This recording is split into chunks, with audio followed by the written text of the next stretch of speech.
회사 다닐 때는 늘 바빴습니다. 회의 보고, 출장, 야근 일주일이 어떻게 지나갔는지도 모르고 살았죠. 주말이면 겨우 잠을 청하거나 가족들 눈치 보며 형식적인 외출을 하던 기억뿐입니다. 그런데 정년퇴직 후 갑자기 모든 일정이 사라지자 이상한 공허감이 밀려왔습니다. 이제 좀 쉬자 싶었는데 이상하게 쉬는데도 기운이 빠지고 몸이 더 무거워졌어요. 사람 만나는 것도 꺼려지고 소파에 앉아 TV만 보다 하루가 끝나고 밤엔 잠이 오질 않았습니다.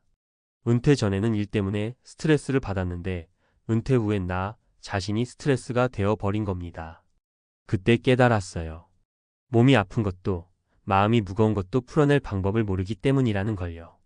이젠 몸도 예전 같지 않은데 쌓이는 스트레스는 예전보다 더 교묘하게 나를 파고들더군요. 은퇴 후 스트레스를 풀지 못하면 생기는 일. 나이가 들면 체력도 떨어지지만 가장 무서운 건 감정의 회복력이 줄어든다는 겁니다. 과거엔 기분 나빠도 잠 한 번 자고 나면 괜찮았는데 은퇴 후엔 그 감정이 하루 이틀, 때론 일주일도 가요. 왜냐하면 풀 곳이 없거든요. 스트레스를 오래 방치하면 이런 문제가 생깁니다. 우울감과 무기력증, 작은 일에도 짜증이 나고 아무것도 하기 싫어짐. 신체적 질병, 혈압, 소화 문제, 불면 등 만성질환 유발. 대인 깊이 사람들과 거리를 두게 되고 결국 고립. 은퇴 후 건강관리에서 마음 건강이 가장 중요하다는 건 이런 걸 다 겪고 나서야 진심으로 이해하게 됩니다. 그렇다면 어떻게 해야 할까요? 3. 은퇴 후 몸과 마음을 살린 진짜 스트레스 해소법 3가지. 첫 번째 방법, 매일 30분 걷기로 나를 회복시키다. 62세에 은퇴한 최 부장님은 퇴직 후 3달 동안 집 안에서만 생활했습니다. TV, 간식, 낮잠 반복되는 패턴 속에 체중은 늘고 기분은 점점 가라앉았죠. 그러다 어느 날 매일 30분만 걷자는 결심을 했답니다. 처음엔 아파트 단지 한 바퀴도 벅찼지만 한 달쯤 지나자 기분이 달라졌어요.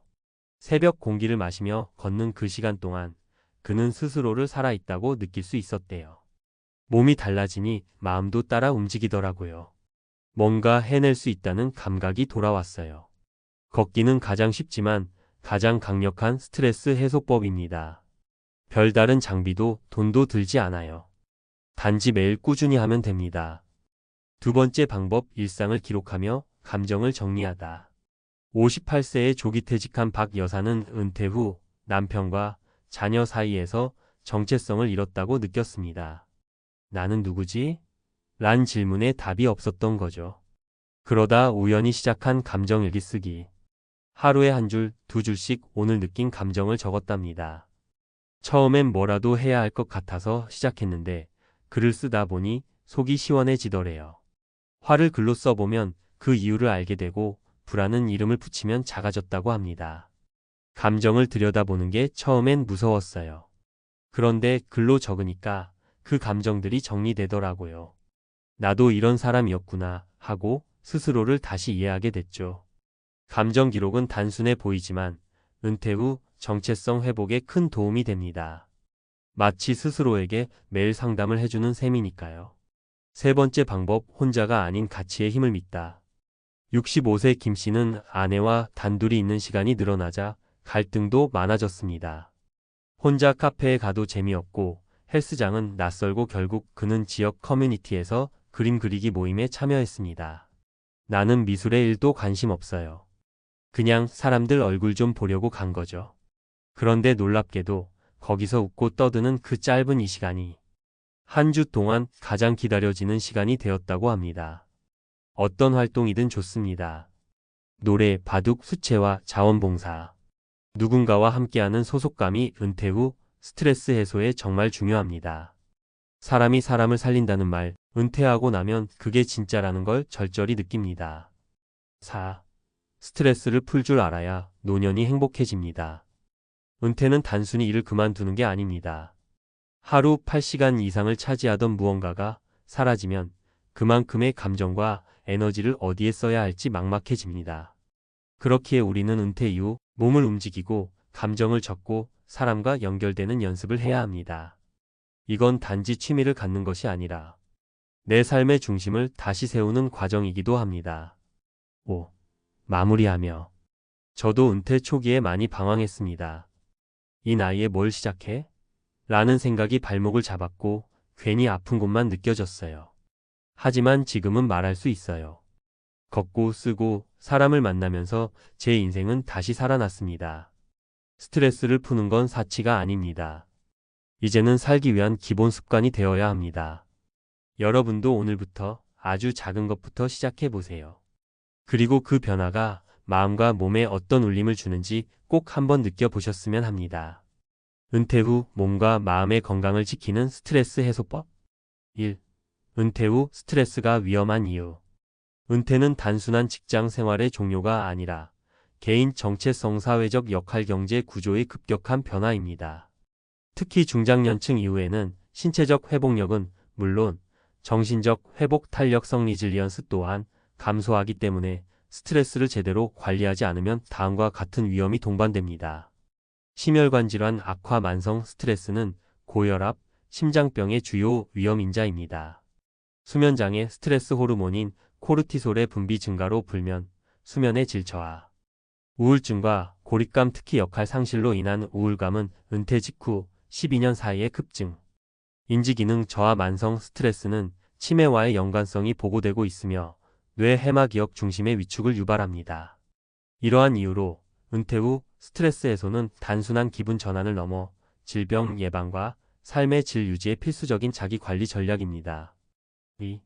스트레스 관리의 핵심 전략 3가지. 1. 유산소 활동. 일상적인 걷기의 힘. 세계보건기구 WHO는 주당 150분 이상의 중등도 유산소 운동을 권장합니다. 그중 가장 실천이 쉬운 방법이 바로 걷기입니다. 신체 효과. 스트레스 호르몬 억제, 심폐기능 강화, 혈압 조절. 정신 효과. 세로토닌, 도파민 분비로 기분 개선, 불안 완화. 사회적 효과. 정해진 시간에 외출함으로써 루틴 형성 및 사회 접촉 기회 증가. 사례 62세 최 씨, 일상 걷기로 우울감 회복. 퇴직 후 체중 증가와 무기력감에 시달리던 그는 아침 30분 걷기를 시작했습니다. 3개월 후 체중이 4kg 감소했고 수면의 질이 향상되며 감정 안정감을 회복했습니다. 전문가 팁. 활동량 측정 앱이나 스마트워치를 활용하면 동기부여에 도움이 됩니다. 이 감정 기록. 정서적 소화를 위한 자기 대화. 감정을 기록하는 행위는 단순한 글쓰기 이상의 효과를 가집니다. 심리학에서는 이를 감정 표현, 글쓰기, 이모셔널 디스클로저 라이팅이라고 하며 실제 뇌과학 연구에서도 전두엽 활성화와 스트레스 조절에 긍정적 영향을 준다고 입증되었습니다. 효과. 감정 명료화, 자기인식 강화, 감정 통제력 증가. 방법. 하루 5분씩 오늘 느낀 감정과 그 원인을 기록. 사례 58세 박 씨, 감정일기로 자기 정체성 회복. 퇴직 후 나는 누구인가라는 혼란을 겪던 그는 1년간의 감정 기록을 통해 자신이 감정적으로 가장 민감한 상황과 회복 방식을 명확히 파악했고 이후 자신에게 맞는 일상 루틴을 재설계할 수 있었습니다. 전문가 팁. 스마트폰 앱의 DAYLIO, MODPATH 활용 시 지속성과 편리성이 높아집니다. 3. 사회적 연결 관계 유지가 곧 건강 유지. 하버드 성인 발달 연구에 따르면 인간의 장기적 행복과 건강은 양질의 인간관계와 가장 밀접한 상관관계를 보입니다. 은퇴 후 사회적 연결이 단절되면 정신적 스트레스와 신체 질환 위험이 함께 증가합니다. 커뮤니티 활동 참여. 문화센터, 자원봉사, 동호회 등 정기적인 인간 접촉 유지. 친구 모임, 온라인 커뮤니티도 포함. 정서적 교류를 중시하는 관계 중심 활동. 사례 65세 김 씨, 커뮤니티 모임에서 정서적 회복. 아내와의 갈등으로 대인 기피 증상을 겪던 그는 우연히 시작한 지역 미술 모임에서 소속감을 회복하고 정서적 안정과 신체 리듬 회복 효과를 얻었습니다. 전문가 팁. 행복감은 단독 활동보다 공동 활동에서 더 강하게 분비되는 경향이 있습니다. 옥시토신 관련. 3. 결론. 스트레스 해소는 선택이 아닌 필수 루틴. 은퇴 이후의 삶은 시간이 많다는 점에서 오히려 더 위험할 수 있습니다.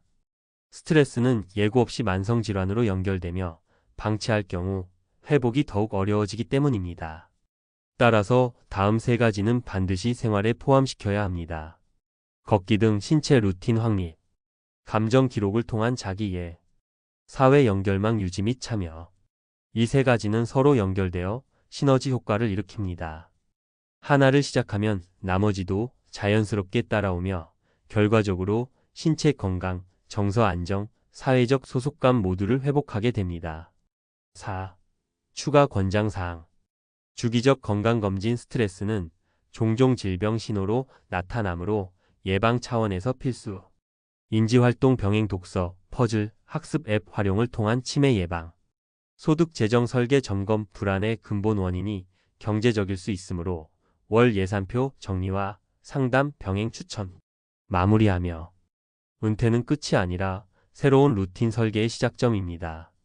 스트레스를 방치하는 것은 건강과 존엄을 동시에 잇는 지름길입니다. 반대로 스트레스를 관리하고 해소할 수 있는 루틴을 만드는 순간 노년기는 오히려 더 풍요롭고 안정적인 인생 이막이 될 수 있습니다.